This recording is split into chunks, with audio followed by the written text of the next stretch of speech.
Hey everyone, welcome to Bits and Bips, where we explore how crypto and macro collide one basis point at a time.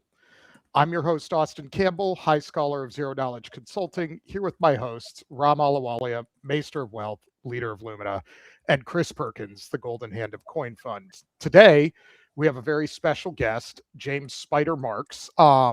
He is currently the head of geopolitical strategy at Academy Securities, and prior to that, had over a 30-year career in the Army, including as senior intelligence officer in the LA riots, the Balkans, Korea, and Operation Iraqi Freedom.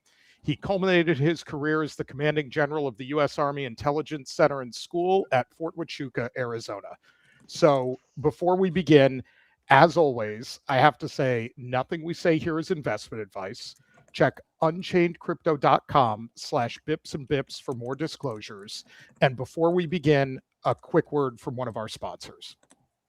Quick note before we get into today's episode. Bits and Bips now has its dedicated feed. We're spinning off from the Unchained feed and moving to a new podcast and YouTube channel. So if you want to keep up with our weekly live streams and macro meets, crypto breakdowns, make sure to subscribe to Bits and Bips directly. We won't publish there until March, but subscribe today so you can be ready for launch. Be sure to subscribe to the new feeds at unchainedcrypto.com/bits and bips. So there's only one place to begin right now, and that's Iran. Up until recently, the Strait of Hormuz has been effectively closed, though perhaps we're seeing some ship traffic slip through today. And we're going to look at everything that's been happening on the ground, and we have the perfect guest for that. So I'll start with a little context. So U.S. and Israel-led strikes on Iran killed Supreme Leader Khamenei. Iran retaliated by attempting to close the Strait of Hormuz, warning that ships attempting to pass could be attacked. Tanker traffic was highly disrupted. Oil prices ran up very significantly overnight, though have come back down throughout the day. As a reminder to everybody, the Strait normally carries about 20% of global oil supply, making it probably the most important energy choke point in the world. The macro chain reaction was large and then has abated somewhat on discussion and developments today. So I want to start right there before we go any further and ask, and General, I'll start with you. What is going on with the Strait? What is going on with oil supply? What is going on with macro markets as a result? Yeah, bear in mind, the Straits of Hormuz, we're not physically closed. Iran does not have the capacity to do that, especially now. Look, their Navy's at the bottom of the Gulf. They don't have an Air Force. Their missile inventory, ballistic missile inventory, has been attrited considerably. Their ability to mine the Straits of Hormuz, and by frame of reference, 20 miles, but only 2 of those miles are passable for the tanker traffic.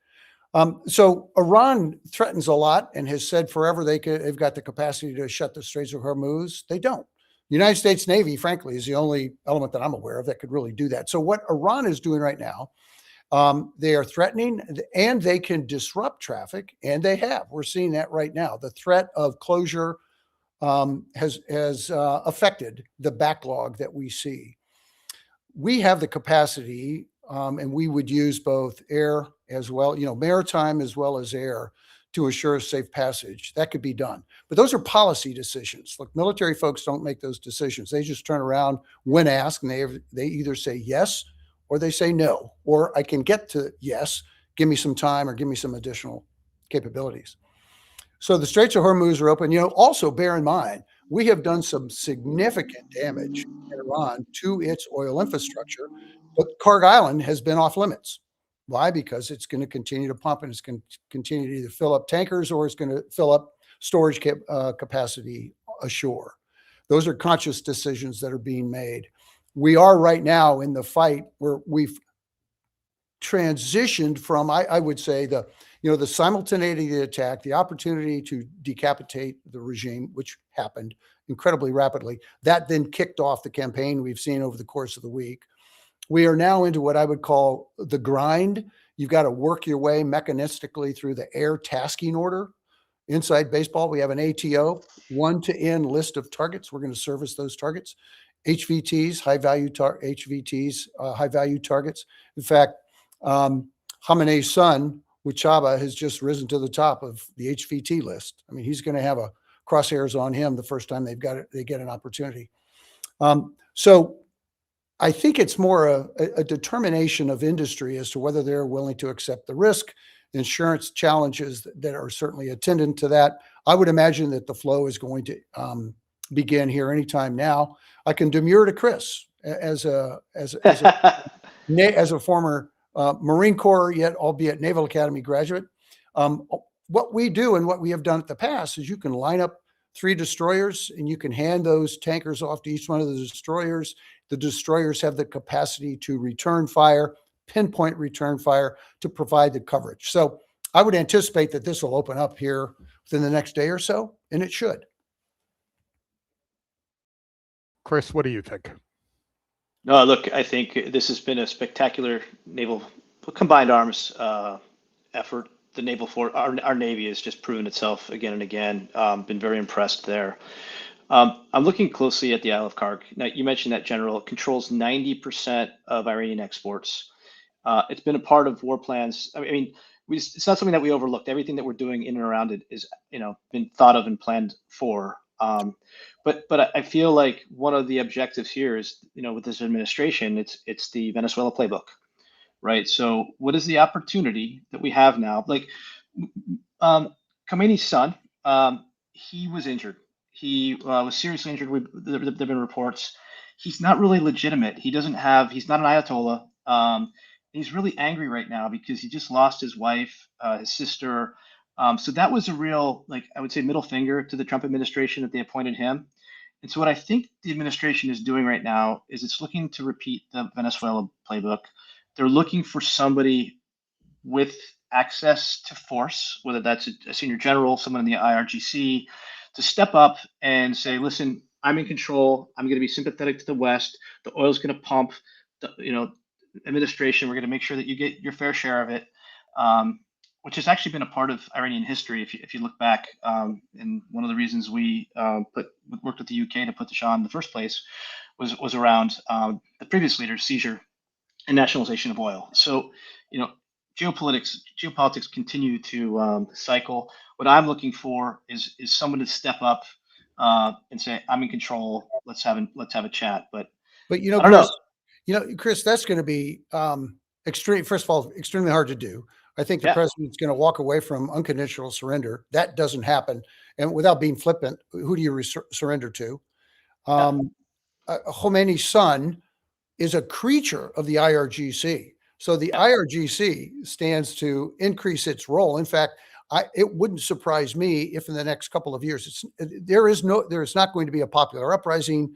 There is not going to be anybody who's going to be in that position as either the supreme leader or fill in the blank, prime minister, president, whatever you want to call it, in Iran that's going to be acceptable to this administration. So that you have to balance all of that. In fact, it wouldn't surprise me if in 2 years, what we have is an increase of a secular type rule, and it may be through the IRGC, and less a clerical. The leader in Tehran may not wear a turban.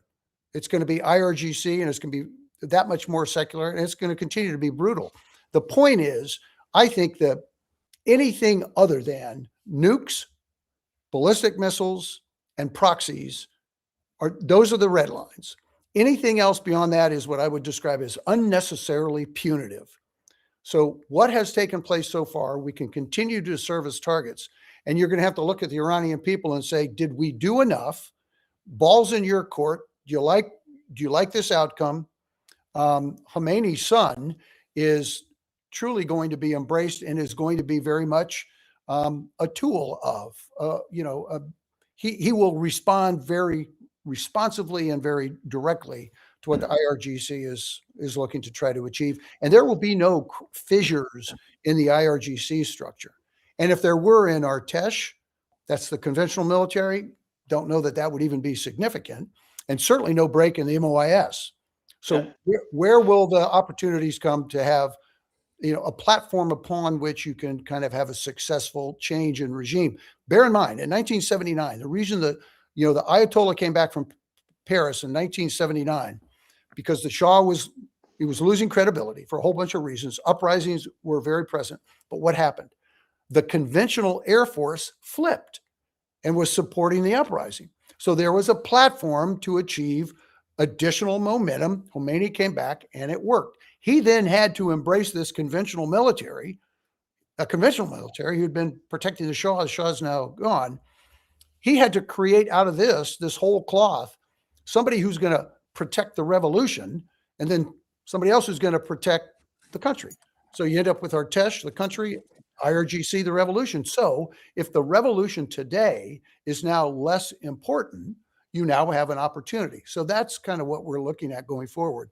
This is a longer horizon than this year or maybe even into next year. You have the Kurds. Sorry, go ahead. You also have the Kurds, right? That are going to be making a move as well. So they may be seeking to undermine the entire country itself and try to reestablish Kurdistan. So you have that noise as well. But I guess, General, my question would be: at the end of the day, a secular, powerful leader is probably the outcome that the administration would be fine with, and that may not be great for the Iranian people. Maybe it is. I don't know. It depends where you are. I think the question is that the end state, and then what is the time frame to get there? And you're saying it's not happening overnight. How do we get there? And is that the end state? Yeah, I think what's going to happen, it's obviously going to take some time, and some of the steps leading to that will include a consistent application of pressure against the regime as it now exists over the course of time, not the volume and the velocity of what we've seen over the course of the last week, right? It is not going to be surprising as we transition out of this. Look, and our president has got political pressures he has to deal with. I'm not going to, for a second, presume that I have a political pulse, but he has to do an about face and look at his base and say, look, this isn't an unending war, albeit unconditional surrender and having somebody in charge that I approve of kind of seems unending to me, because you're not going to get there in the near term. I am confident I would say with a level of high confidence, he's getting that input right now. That is going to take some time. And so over the course of time, if targets still are going to pop up, which they will be engaged, further attriting the reputation and the capabilities of the regime. And then, there's a social contract in Iran.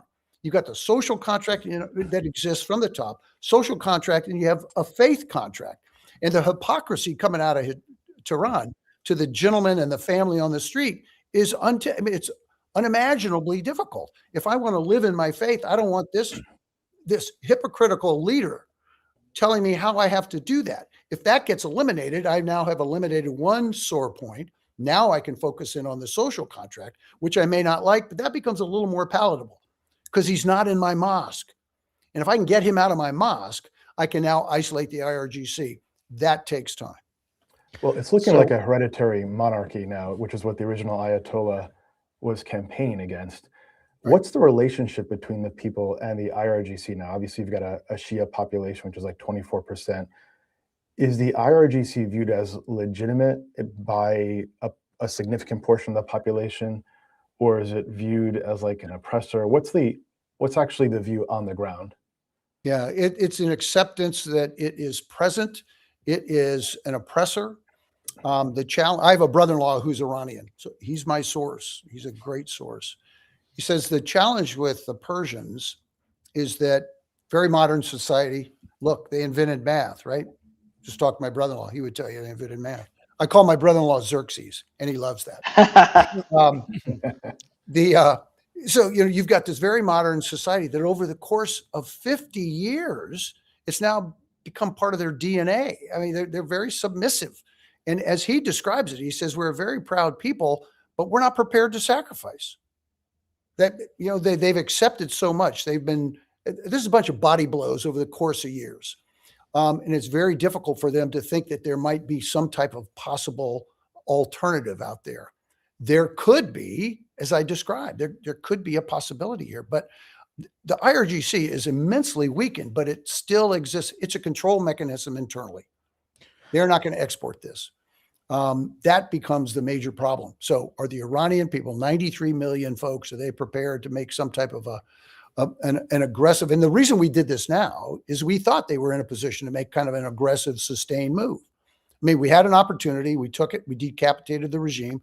We did it because we had incredible weapon systems. As Chris indicated, maritime air campaign, unprecedented.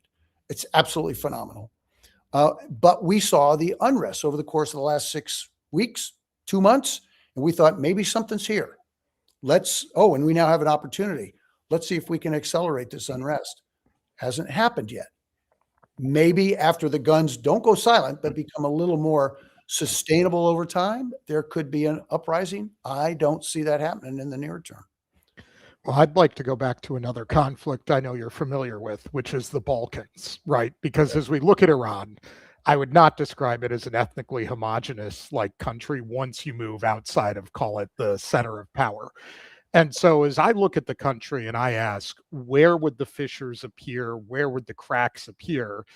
I think, as Chris brought up, not just the Kurds, but the Azerbaijanis might have something to say about this as well, because now that they've been weakened and the balance of power in the region is potentially shifting, this is when other people see opportunity and sometimes make their moves. Right. Do you see a potential end game that looks a little bit more like the dissolution of Yugoslavia, where Iran may no longer be the exact same geographic footprint and we have some breakaways? No. Okay. Short answer. The longer discussion on all of that is I don't see, Chris mentioned the Kurds. I don't see the Kurds having a significant role. Number one, I don't know that the CIA is in fact going to follow through with this operation, and how we found out about it pisses me off as a guy who grew up in the intel world. Routine leaks like that are it is something that needs to be addressed. Okay, that's a long-term issue. So we've understood, or at least we think there might be some type of an arming of the Kurds as they migrate across. That's what I would describe in military terms as an economy of force. It is not going to significantly alter the dynamics in Tehran. And as this new regime kind of tries to coalesce and come together, and as you've described, it is not homogeneous in Iran, nor within the leadership. There are a whole bunch of fissures within there. So the Kurdish operation, if it occurs, is simply a distraction that must be addressed. So it pulls attention, it pulls forces, it pulls resources away. The challenge legitimately in Iran is could it dissolve into what you described so accurately in the Balkans? I really don't think so. I think that level of the differences among them have either been reconciled or have been tolerated over the course of years. In the Balkans, this was millennia-old hatred that emerged and simply erupted because it could, and there were no boundaries that have been put around it. What we see in the Mideast certainly is you have a new hegemon. It's without doubt, it's Israel. So you've got a new hegemon. That hegemon is going to routinely be involved in what Iran 2.0 or whatever the heck it is looks like. Is Saudi not a rising hegemon? Sorry, go ahead. Go ahead, ask a question. Is Saudi not a rising hegemon? Yes, regionally, yes, but Israel is what I would call the regional hegemon. I mean, it's okay. Yeah, I think what may happen as a result of what we're seeing is the Abraham Accords and Saudi's engagement with Israel going forward, whether it might be moderated in some way, I don't know. But I don't see that as competition that will bring itself to cataclysmic outcomes like we're seeing right now. Look, Iran, as we know, has just been isolated by its neighbors for the longest time. They just get tired of their shit. And they've got the Shia arc heading into Syria. That's going to exist for a while unless somebody can cut that up or address it. We now have the potential with Iran's attack against Turkey. We now have the potential for Article 5. Not going to happen. Calmer heads will prevail. And Article 5, as we know with NATO, is not everybody get on board and let's go to war. It's, hey, everybody, one of our partners is being assaulted here. Do what you can do to help. So it may be writing a note saying, hang in there, or it could be, I'm going to send you money or whatever. I appreciate us already taking shots at the British on that note. But to bolster your previous point, there was a rumor today that Lebanon, who's cracking down on a regime partner in Hezbollah, was actually reaching out to have intermediation between them and Israel in terms of finding, like, call it a livable peace between those two Right. parties as well. So to bolster your point, it is a trend we've been seeing with some of the news items where Israel appears poised to play, call it a more constructive and active diplomatic role alongside some of the neighboring nations in that area. So certainly I think we can all agree Iran's influence in the region has been greatly degraded by what's happened. Completely. And then you look at Syria. Let's bring Syria into the mix. That's ungoverned space. What does Jolani, what is he trying to achieve? Great opportunity. I mean, he came to the White House. Great opportunity for him to say, I can help. Hey, Mr. President, I'm on your team. I can help you. And oh, by the way, give me a little money and I can help relocate folks from Gaza, right? You want to move Palestinians? I might be available for you. I mean, I'm totally spitballing here. But with this ungoverned space in Syria, that's a legitimate concern. You talk about the potential, essentially new lines being drawn. Syria could be one of those very easily. We got our strong man there, didn't we? Yeah. He seems to be keeping things under control. How are the Chinese feeling about this? I mean, they get the preponderance of their oil through the Strait of Hormuz. Is this, you've talked often times, I've heard you talk about the pre-war world that we're in, and that's usually referencing China, right? So how does this all come together, General? Yeah, China and you got to throw kind of Russia into the conversation at this point. Their support of Iran has been kind of muted, right? All we see is, the diplomatic narratives. Obviously, there could be support that we maybe are tracking, but it's not going to move the dial again. Iran is still in the position that it's in, incredibly weakened.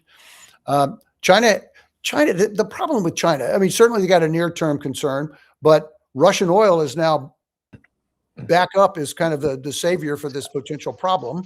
I understand that. It could be where, and China has routinely gone to Russia anyway. Let's be frank, Russia is a vassal state of China. So I think their problem with oil by itself is good and fine and could find a resolution. But, China doesn't have partners. China has, again, vassals. They transact and they have clients.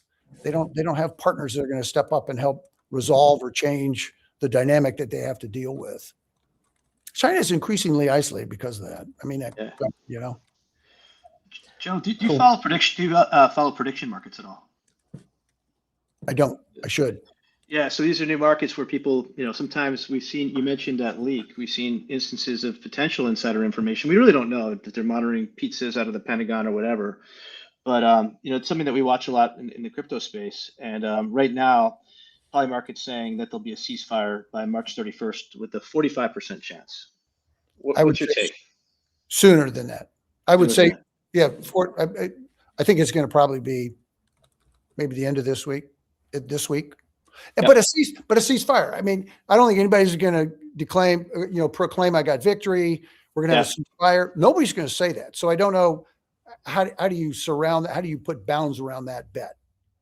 What does that mean? Nobody's going to say ceasefire, guns down. Let's count our ammo. Resupply, bring in food, take the wounded off the battlefield. That's not going to happen. So I that sounds like bullshit to me. I got to. Sounds like that's going to be a difficult market to adjudicate. It sounds like.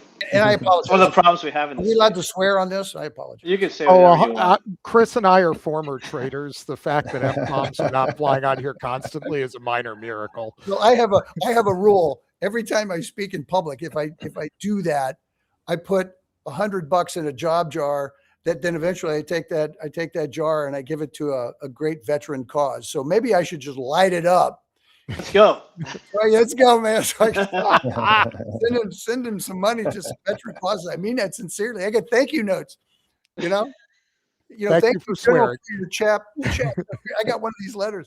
I need to find it. Thank you, General, for your check. Don't stop effing doing what you're doing. Sorry. My bride of 50 years is not watching this. Thank goodness. So I was going to say, so on a related note to that, my wife is Indian.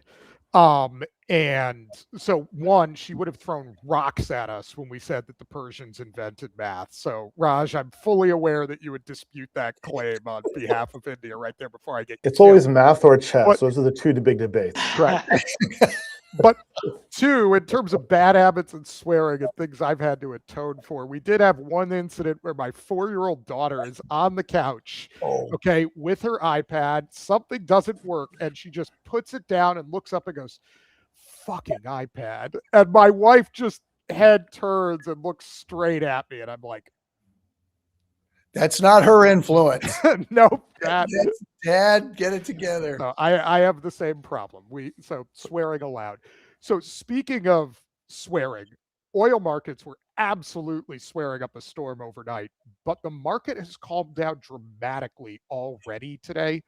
What do we think? And Ram, I'll start with you because I know you've been following the market and I know you had some views. What do we think the market is taking from this conflict at this point? Right. So the oil futures spiked on the news of Israel bombing a depot there.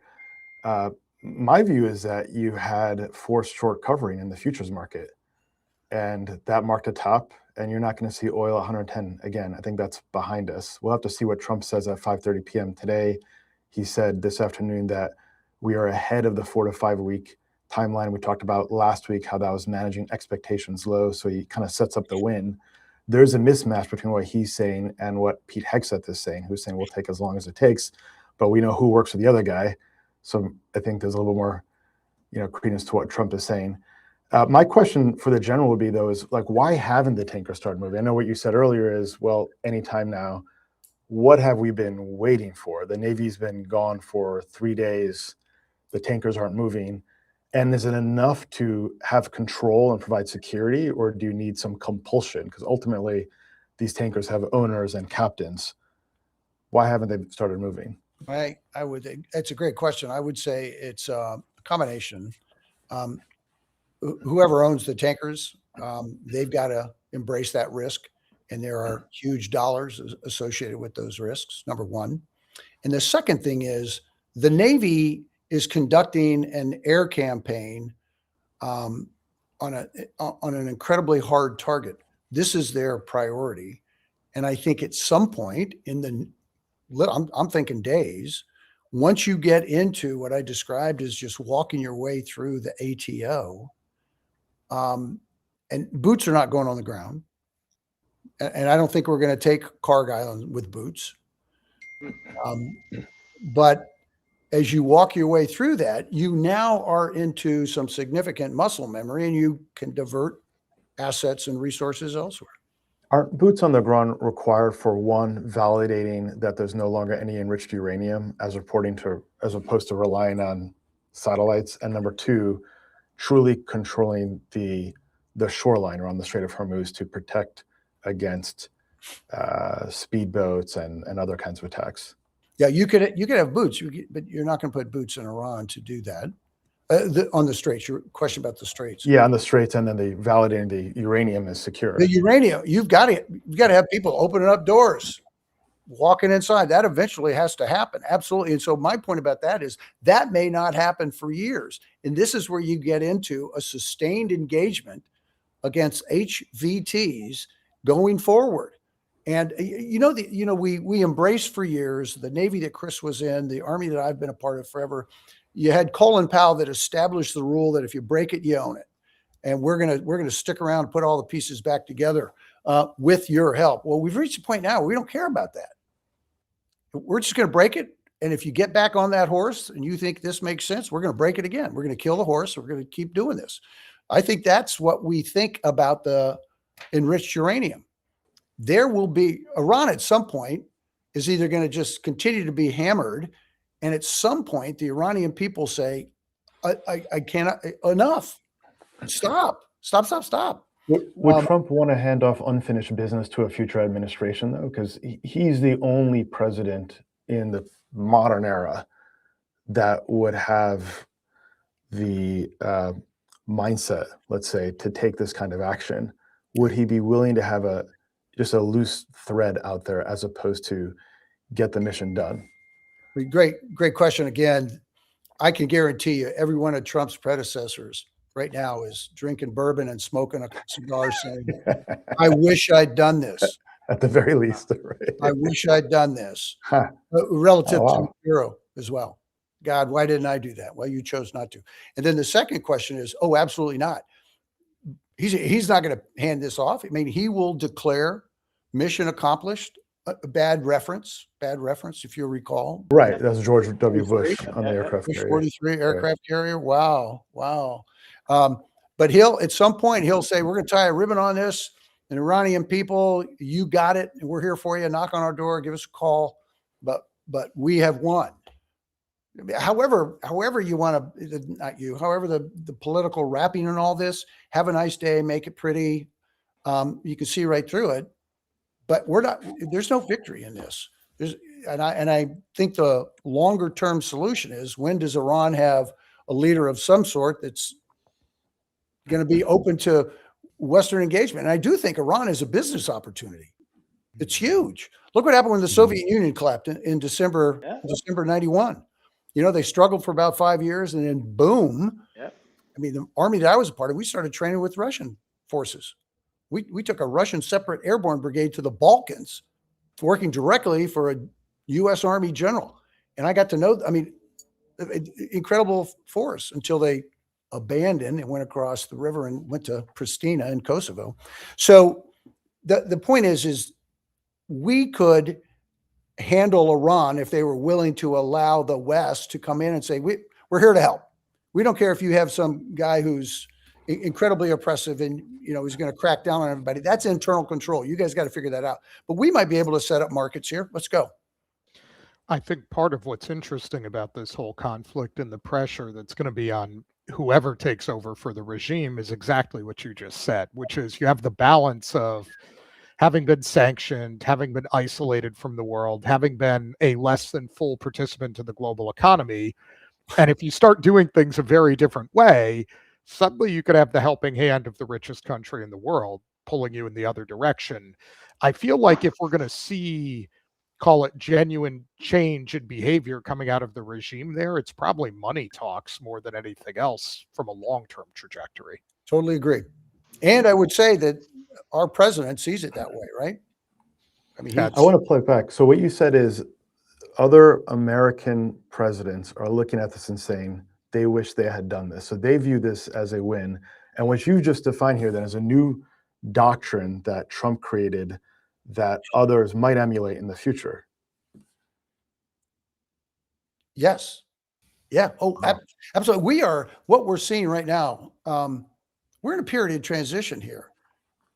The roots that are growing right now are getting deeper and deeper, and regardless of political stripes that follow Trump, we're dealing. I mean, how many more is it now a real possibility for any successor to get involved in interventionist type engagements like this? Yeah. Heck yeah. Does that mean anything for North Korea? I mean, they've got to be looking at this. Oh, saying, they are. Look, don't mess with the United States. You got it big time.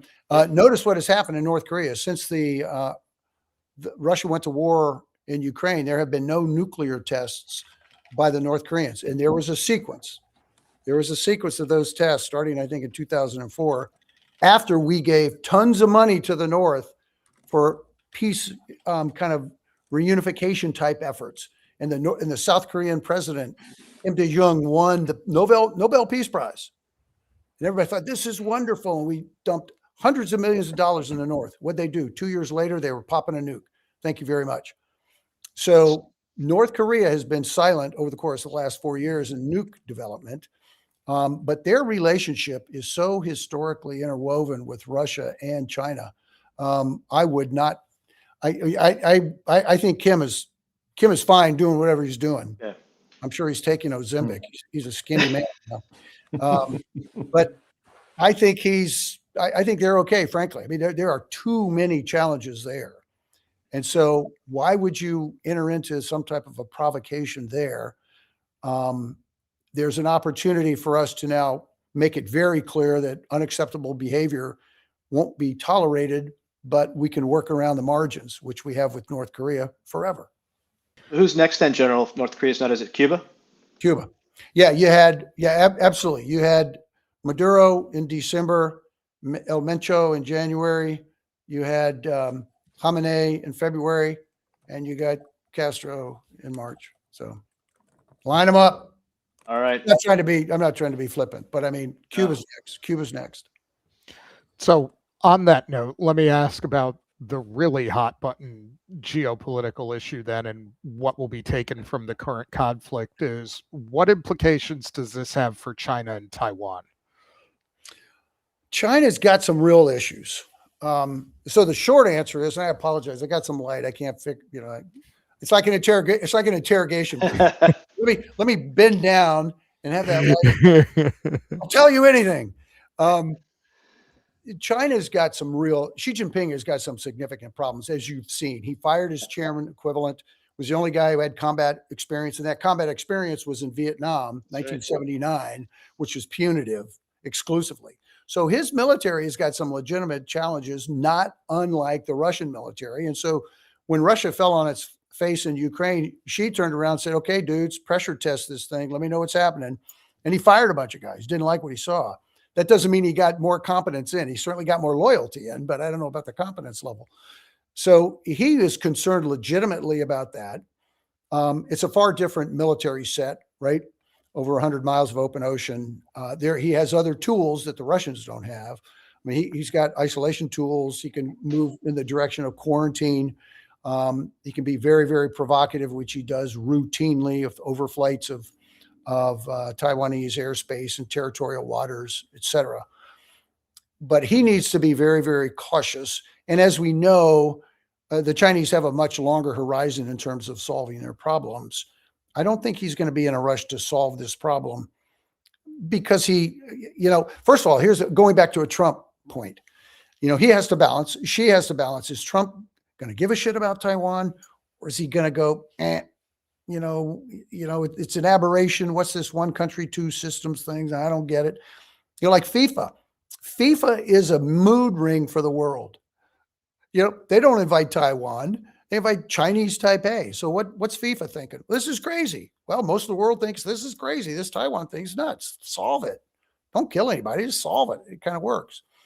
But Trump, Trump has given us every sense that he might not, that he doesn't care about Ukraine. He does.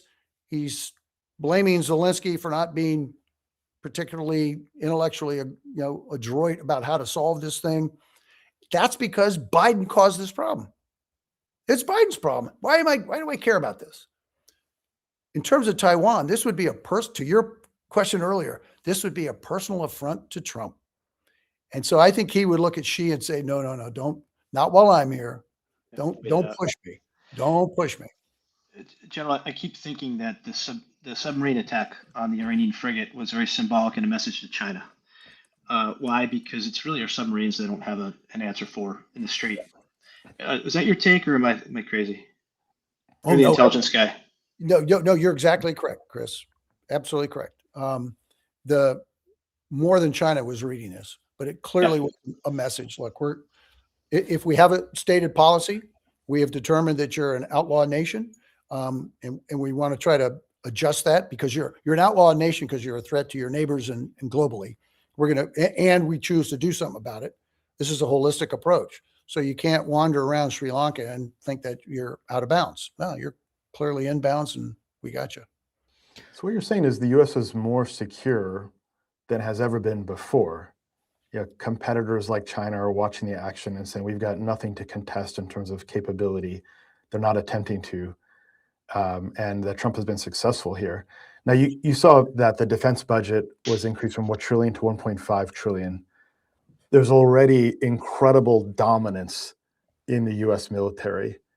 Raytheon is quadrupling the production of interceptors. How much of that is truly needed, given that the U.S. occupies tremendous competitive position and our deficits are sky high? Yeah, the balancing it against deficits is always the challenge, but deterrence matters. Two things we're seeing in this world where we're shifting, spheres of influence are shifting. And as a result of that, The definition of risk and deterrence matters. We always talk about risk, but I guarantee you most organizations don't really embrace risk. They keep the comfortable kind of position and whatever. This is all about risk. Deterrence only matters and can work if you can exercise influence and you can prevent those with whom you are dealing, friend, enemy, whatever, from exercising influence. That's what readiness is all about. So 1.5 trillion is all about what else do we need to make You sure. think it's a good investment, or is it overinvestment? I mean, it seems like what the U.S. accomplished around Iran and Venezuela is extraordinary. People are going to write documentaries and movies about this. I can't wait for the movie 2 years from now that comes out around this. Right. No one else can hold a candle. I mean, is a 50% increase truly necessary? Or is there other threats, maybe like UAPs, you're seeing a disclosure? Is some of that investment directed towards that? Did you have any insights around that you can share? Well, I would tell you, nobody's going to know whether this is an effective investment until after the fact. Look, as an Intel guy, I got beat up every day because we failed to see the collapse and the cancer of the Soviet Union. And we invested tons of billions of dollars in reconfiguring our military. And as an Army guy, the reconfiguration of the Army was phenomenal, from Vietnam to what we eventually became about 5 years after the collapse of the embassy in Saigon. It was an Army that I almost didn't recognize. And I'd been through those intervening 10 years. And I thought, my God, we have professionalism at multiple ranks. We're increasing our capabilities to exert power. We have long range fires. There's accuracy. There's mobility. We had none of that in Vietnam. It was a horrible, horrible slog. So this Army my Army went through this amazing transformation. And it worked. And then it was validated in Desert Storm, right? It's phenomenal. And then the Soviet Union collapsed, and then we get the shit beat out of us. And they said, did you know the Soviet Union was going to collapse? I'm glad we wrote those checks. You're welcome. All right. Well, on that note, I am going to pause everybody, because speaking of writing checks, before we run too long, we do have to take a word from our second sponsor here. So we're going to run to that one.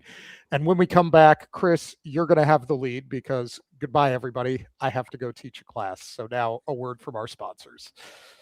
Thanks. Quick note before we continue with today's episode. Bits and Bips now has its own dedicated home. We're spinning off from Unchained and launching a standalone podcast and YouTube channel focused on the Fed, macro, AI, and how it all collides with crypto. If you want to keep up with our weekly live streams and macro meets crypto breakdowns, make sure you're following Bits and Bips directly. We won't start publishing until March, but getting set up now means you'll be ready on day one. You can find the new Bits and Bips channels at unchainedcrypto.com/bitsandbips. You can also find us by searching Bits and Bips on YouTube, Apple Podcasts, Spotify, or wherever you listen. General, so we were talking about letters of marque over the commercial break, which is near and dear to my heart. We'll have to do a dedicated episode on that one. But as we finish out the Iranian discussion, one thing that's been on my mind is new technologies. We talk about new technologies on the show a lot. We've seen AI on the battlefields. A lot of this, I think, was really, the laboratory was in Ukraine. This is the first time we've seen an American use of some of these technologies. We've seen directed energy weapons. We've seen what's called the Lucas loitering munition. So essentially, we took the Shahed drones that the Iranians are very good at. We replicated it, made it better, which was like a very low-cost munition that people seem to be using. So as you think about the technologies on the battlefield, what has stood out to you that either surprised you or you said, wow, that's amazing, or that's going to be the future? Mostly what we're seeing today in terms of the application of AI in terms of facilitating targeting and being able to get that level of precision, because our munitions are that precise and our targets are that precise and very difficult to identify. Yet there's sufficient data out there that is being mined so that you end up with a target that gives you a level of confidence that it can be serviced appropriately. That's phenomenal.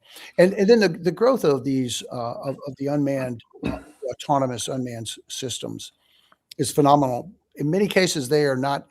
Many think we could just buy a bunch of drones and that's how we're going to fight every war. We're we need to look at what's taking place in Ukraine very precisely. Look, this is a frozen conflict. It's frozen, and as a result of that frozen status, drones have become increasingly important because you can't move on that battlefield without being detected and then targeted instantaneously. You can't light a cigarette. You can't move back. You can't arm a weapon. People see the movement, you're gone. The reason that's working is because neither the Ukrainians nor the Russians have the capacity, present tense, to conduct operational warfare, to really achieve maneuver that gives a movement that then allows you to have maneuver. There's a difference here, and to tie tactical successes together. And the Ukrainians and the Russians are not going to achieve that in the near term. They've got to inculcate, aggregate, understand what the lessons learned are from this conflict, put that back into their training profiles so the units that are now coming forward have a different capability than those they're replacing, because the ones they're replacing are getting hammered. So we need to be able to understand that the growth of these unmanned, unattended platforms is significant, but use them to enhance what the what maneuver is required in a ground fight. Got it. And then, have you been tracking this argument between Dario, the CEO of Anthropic, and the Department of War? Right. You said AI. They just sued Department of War today. Yeah. Not a great strategy to sue your customers, last I checked.